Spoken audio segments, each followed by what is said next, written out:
welcome to this exceptional webinar. And it's my honor and pleasure to be speaking with Raymond Santana, the author of Pushing Hope, an illustrated memoir of survival, published by Calkins Creek and illustrated by Keith Henry Brown.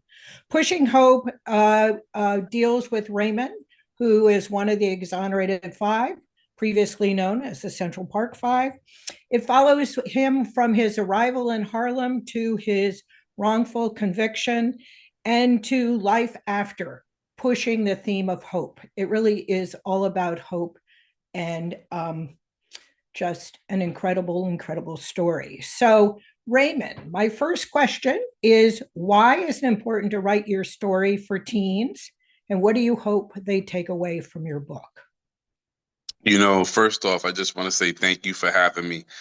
It's awesome to be here, to see this come to life, right? The work that we didn't put in, for all this time, and to finally have a product, right? Something that we can stand on, that we're proud of. And so for me, my story, it starts off before 14, but the impact is around 14 years old, right? And so throughout my life, of being one of the Exonerated Five, and my story starts at 14, and the ups and downs that I have went throughout my life of just trying to regain, right, of losing a childhood. And so for me, it was pivotal that I start somewhere with the teens, because it was when I looked at myself and how I lost a voice, right? I was stolen from this city.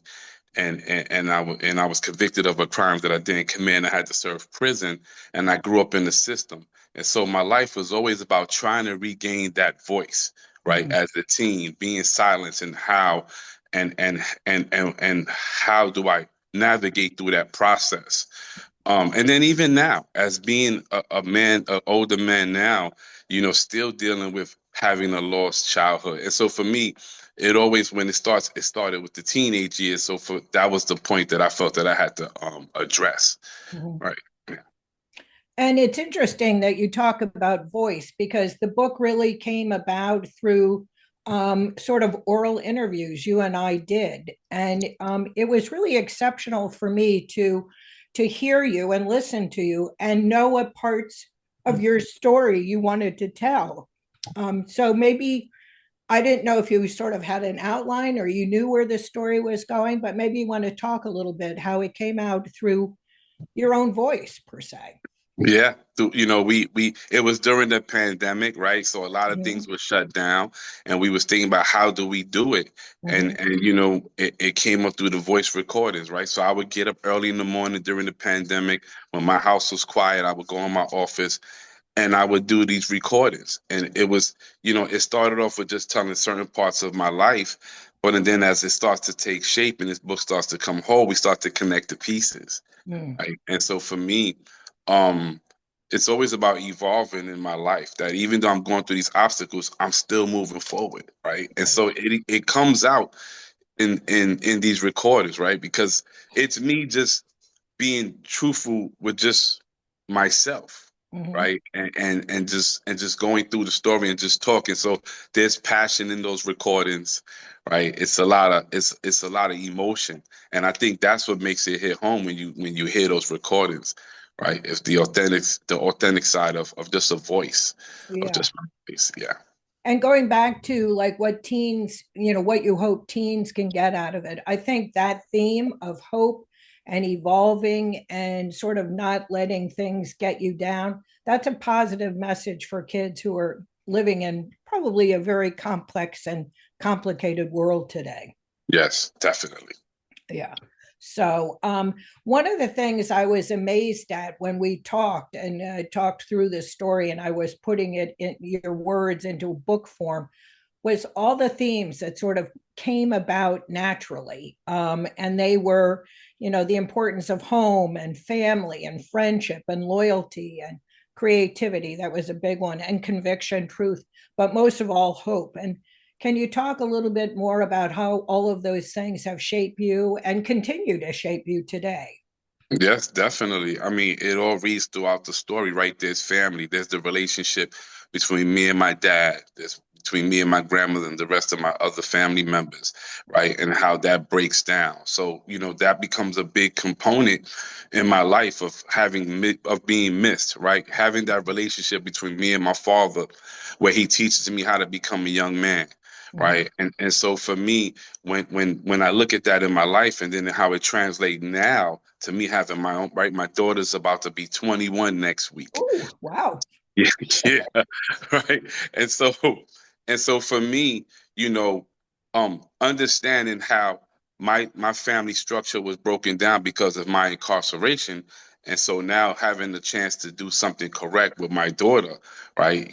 That changes the dynamic. And so that always plays out throughout the story, right? The loyalty, the hope, right? That's the overall message. The overall message is the hope of not giving up, right? That even though you don't, it suffers in one part of your life, it can resurface in another part if you acknowledge it and you work on it. It's never too late. Yeah, definitely. I mean, I think that with all sort of that you went through in the story, and I think the biggest part of the book is really the interrogation and just how hard that was. I mean, it's incredible to read through it and to experience it through your words. So to transcend that and still be hopeful is an incredible, incredible journey on your part.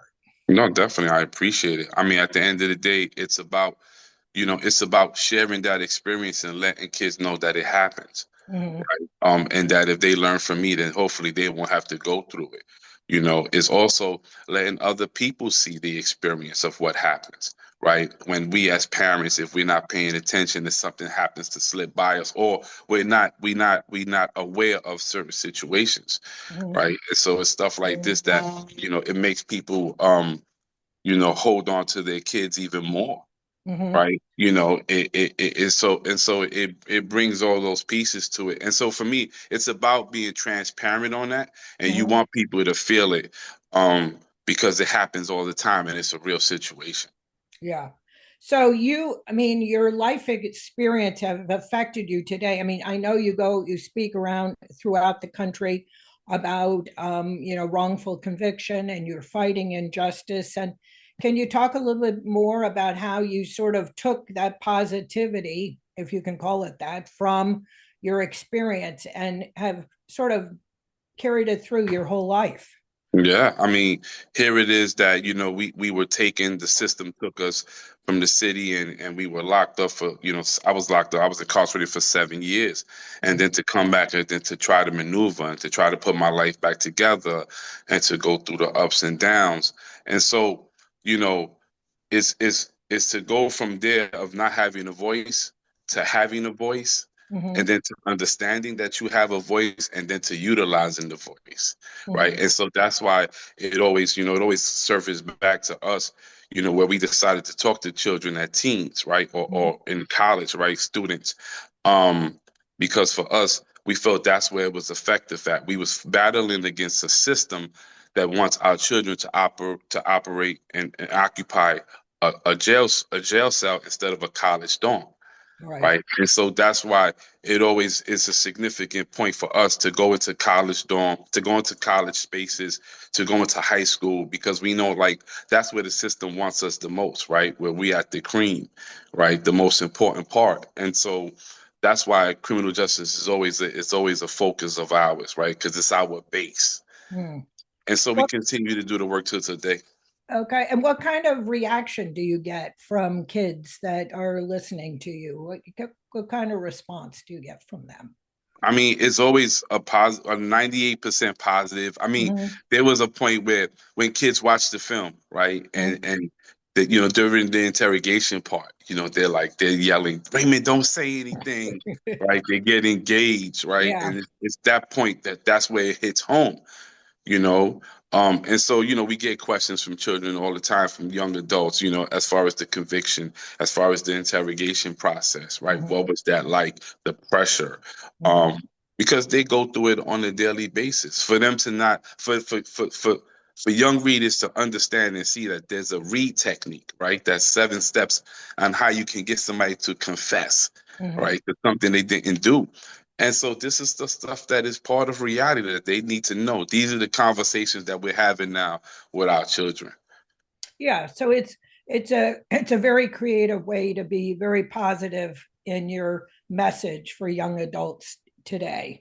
Yeah. Um, one of the things I wanted to talk about, because art and fashion is so important in your life, and it's important in the book. Throughout the book, you're always carrying a sketch pad, and then you're always drawing, and then you get to prison, and it kind of dies down because you always say, "This is prison," and Yeah. then afterwards you channel your art. But I wondered if you wanted to reflect on the brilliant art of Keith Henry Brown and how you responded to when you first saw his sketches, and then talk a little bit more about art and fashion in your life. Yeah, yeah. For me, art is the expression, right? Is that Mhm. expression, that creative freedom, right? To express your ideas, and that's how it started with me, right? With stick figures, right? I used to sketch stick figures, and they was either in the battlefield, they was fighting dinosaurs or something, and then it just grew from there. And so it's about a creative freedom, Mhm. and when I go to prison, I lose it, right? It suffers, and I don't know how to get it out. And so I go through years of trying to find it, Mhm. right? And so when it comes to fashion, right, it starts for me, the t-shirt became a blank canvas. Mhm. And it was like, how do I get the message across, right? Do you just want to do fashion, or do you want something that has a meaning? And Mhm. because of who I am and what I have been through on my platform, it was only right that it went in that direction. And so I start to look at the t-shirt, which is a basic, part of our everyday wear. But if you put the right message, it can touch millions, Yeah. right? And so for me, and then it was also me, getting my creative freedom out. And so when I looked at the book and I see the illustrations by Keith, and it takes me back to that place of reliving some of that childhood again, right? Because I'm following the art, and so for me, I'm visual, Mhm. right? And so I'm connecting with the art, and that's why for me the art becomes so big, Yeah. because that's the pieces. So when I see him sketching me, or even when he has the sketches of the five, Mhm. right, then it's like, wow, Yeah. wow, You did an amazing job. And you might want to talk about how you kind of ran into each other. I think it was one day in Harlem. yeah, Right yeah, when the book was, right when he signed on to do the book, which was pretty yeah. amazing. Yeah, yeah, 100%. And we wound up having a pop up. We wound up doing a pop up shop in Harlem, and Keith stopped by, and Mhm. and that was another thing to put a face, right, to the art, right, to have for us to have a conversation and converse about art, Mhm. right, and then to him to be at my pop up, so he looked at my T-shirts, Mhm. right, which is art again, right, art and fashion, and so I'm grateful to Henry, to Keith, Yeah. for letting his talents and put in the visual, Yeah. that you can see and connect with. But it's interesting that you kind of combined fashion with your voice, message. That was very important to you. And in the book, you talk about how you wanted to get the message out. You didn't want to be Raymond of the Central Park Five. You wanted to, you really wanted to be like sort of the message of the Central Park Five in a Yeah. way. And Yes. that was really clear. But Yeah. anyway, it's kind of interesting now thinking about it. It all kind of, everything makes sense. Which is good. You're very thematic, um, which is wonderful. But another thing is, the book starts out with you moving to Harlem to live with your grandmother and your dad, Yes. and now you live in Harlem. And so tell us a little bit about moving back home and what it's like, and what you're up to in Harlem, because I think you are up to something. Yeah. you know, I've been back and forth to Harlem, for years. Mhm. Mm. Because even my dad still lives in Harlem. My uncle lived in Harlem before he Mhm. passed away not too long ago. My grandmother also. So my roots are always Harlem. So no matter where I'm at, I'm always coming back. Yeah. Right? And so for me, um, it's when you start to see the culture start to shift. right? And then I'm coming back as an older gentleman with more maturity, right? I have grown in this space of being an activist, right? From from when they see us to the t-shirts to now writing the book. And so for me, it starts to just look as like a natural progression, right? I look at the conditions in my neighborhood and I become upset because it didn't look like that growing up, right? And we're missing a lot of resources. And so for me, then it becomes again a natural act of progression. What do you do next? I've always been one who stood on the sides of the people, who always stood on the side of being right. And so when I see that my community lacks the resources, then I have to say something, right? And so that's what compels me and then pushes me to now run for city council in East Harlem in the South Bronx, because I walk through the streets, I talk to the people, and their voices are loud and their concerns they're real. And so for me, to take my story, um, and then here it comes again. That now it provides a platform to connect with the people, right? Because I'm not a politician at the end of the day. I've always been an activist and just a man who loves his community. And so if I decided to step up and do the right thing for them, then there it is. I'm pushing hope once again, right? It's part of the story. Yeah. The thing that's interesting is, the book starts out with you coming to Harlem and Yeah. moving there and being like, it's all new. Everything is new. You're amazed at, what you're seeing because you had moved from the Bronx and living with your mom. And so it's so fresh and new. And then, the conviction came and, your world was upside down. Not that I'm, speaking for you, but But um, you know. I do, because I listened to your words, which were so compelling. But Yes. the thing is now, and then when you came home from prison, Harlem was new. Your dad had a new son, and everything was different. Yes. Now you live there now, and it's different. Different. So, it's incredible that you kind of, not roll with the times, but you kind of look at, what can I do to my city? And again, that is the theme of pushing hope throughout. Yeah. Good. Definitely. 100%. Here it is again. I'm teaming up with my city to try to do something positive. Right. Yeah. Right. So So, here it is. Another chapter. We're back at it one more yeah. time. So one thing I wanted to ask, which I didn't sort of send beforehand, but the book really is about you as a young teenager. Yeah. And I just sort of want to backtrack to the reader out there who might be, this might be a different story, or they might have different relationships, but they can relate to, handling situations. And if you could talk a little bit about how you really kept such a positive attitude, I think people would like to hear that. I think that for me, I think that because I had to understand, so it was a process that I had to go through that took several years. And then once I understood it, and then I understood the energy, right, that I had, right? Because, they say, how do you not be bitter? How do you not be upset, Mm-hmm. right? And of course, we all go through that. We're human beings. It's natural reactions. It's natural reality. But for me, it was about channeling the energy, right? And so I used to have this phrase where I used to say, well, the best revenge is to be successful, Mm-hmm. right? And then it was like, well, the best revenge is to just be happy, right?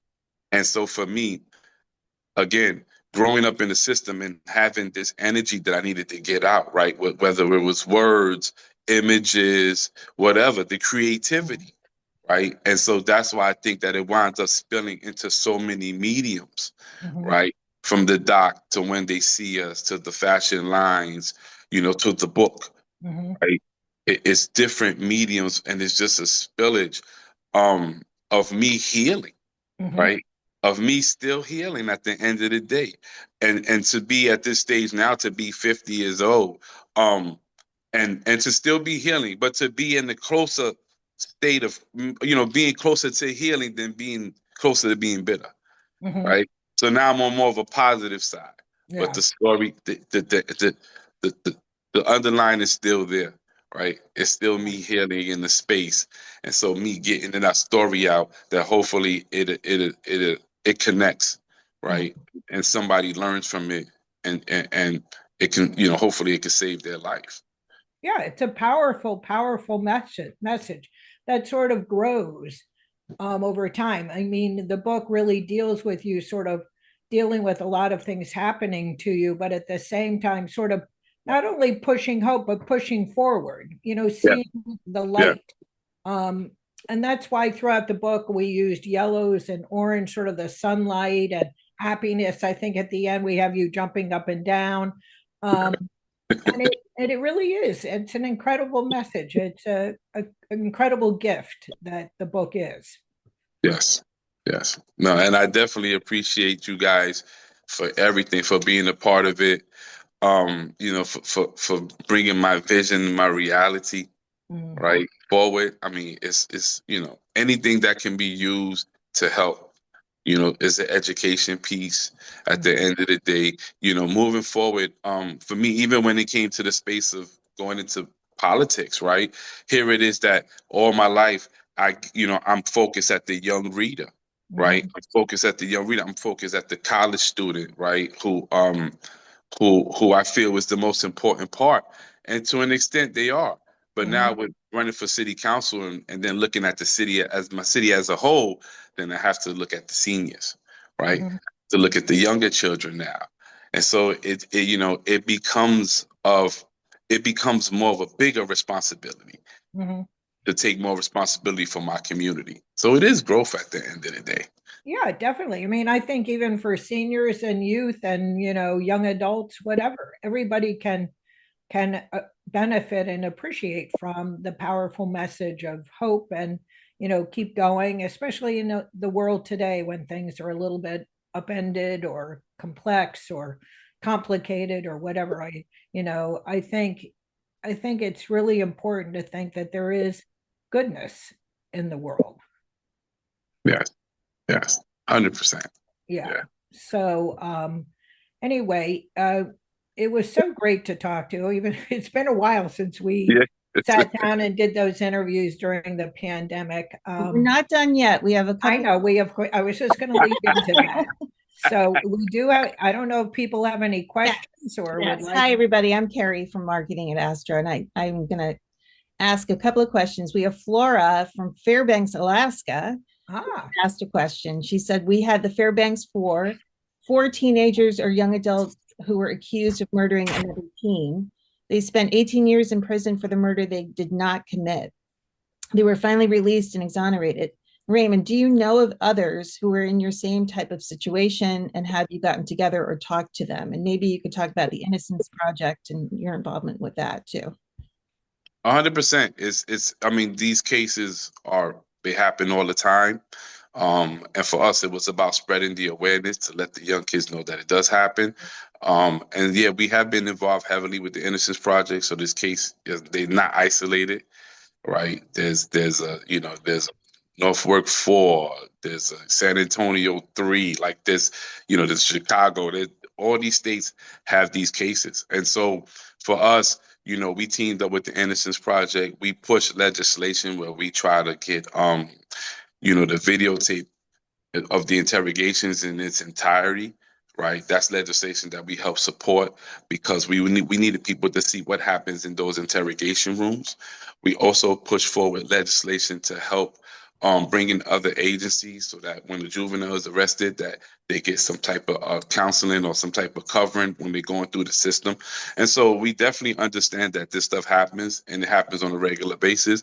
And we are part of the fight. We are committed to the fight because we are the examples of what happens when the city, decides to lock up his Black and Latino children for profit. And so, yeah, what we can do is, we can, with these cases, we can continue to expose them and let the world know that they exist. And I think that's one of the most powerful tools we can do. Terrific. Another question. Can you tell us more about how you actually put the book together? I know that it's kind of an unusual way that this book came about. Carolyn and Raymond, Carolyn, how does this book differ from the rest of the books you work on typically? Well, normally books come in typeset or whatever, through their computer, and they're written down.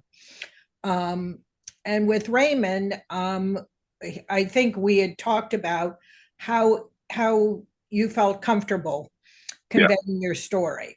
And so we decided to meet pretty regularly. I want to say 10 or 15 times, maybe not quite that many, and we would basically, Raymond would talk about his life, and we recorded it. We recorded every interview. And then I would go through, and as I said, all of these themes were seamlessly woven in. So it was very easy to take those interviews and transcribe them and put them into book form with the idea that it would be illustrated. Sure. So it was a different kind of, it kind of evolved throughout, once we got the art in, once we got the text in, once we got Raymond's input. So that's sort of from my point of view. I don't know, Raymond, you can add. No, you good. You got it. You got it. You got it. You worked your magic. Like, all I did was provide the information. I provided the stories, and we made it work.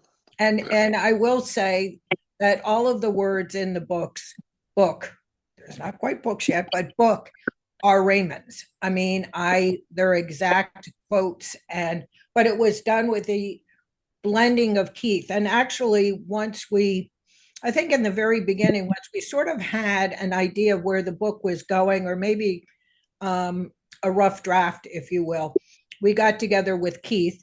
And I think, Raymond, you were on a Zoom call. Yes. And we all talked about how the book should sort of evolve. So that's how it came to be. That's great. So Carolyn, you brought up part of the next question.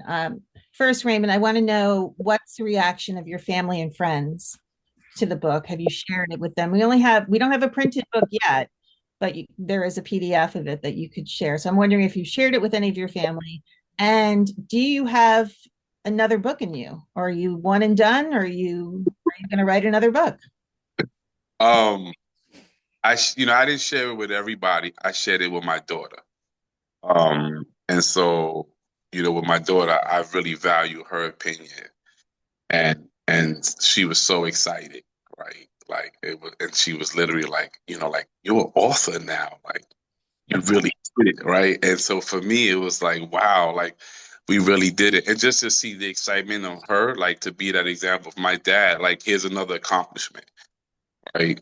And so for me, that was it. That's what I needed. That was it. I was like, this is it. And do I have another book in me? I believe I do. I'm happy to talk to you again. I mean, one of the things that was nice is we got a very nice endorsement from Ken Burns, who worked on one of your films. So, and he read it, and he really, I think he called it, this is what justice looks like. Yeah. And it's an honor to get that from Ken, because I spent a lot of time with Ken Burns, during, the making and promotion of the Central Park 5. Mm-hmm. And so, to be around that man and to see him work, it was an awesome experience. It's a lot of respect there. So I definitely appreciate, the support that he has given. Mm-hmm. Yeah, I mean, the book itself is almost like a film. It's like your life is unraveling in a way. I mean, it's very cinematic. I think that's what Keith's art really did for the book, that it looks like a motion picture, so to speak. Yeah, it does. It does. Yeah. It makes me very excited. Like, yeah, because it definitely, like, just to look at it, just to see that it exists. Like, life is very busy right now. It's a lot. I got a lot of things going on, juggling at one time. but to see it, like to see like this is here, like we did it, like it's a proud moment. Yeah, it's always nice when a book comes out and you can look at it and say, wow, there it is. There it is. We did it. We did it. We did it. And you know, I get great response from people. You know, they can't wait to read it. So that's great. Yeah. Raymond and Carolyn, thank you so much for this awesome half an hour. We had a little problem with our chat. I was going to drop in all these links, but they were only going to Carolyn and Raymond and me and our assistant Addie. Sorry about that. But we will send out a follow-up email to all of you with links and information. The book is coming out in October of 2025, October 28th, Pushing Hope. And thank you so much for coming. Thank you both. Thank you, Raymond. Thank you, Carrie.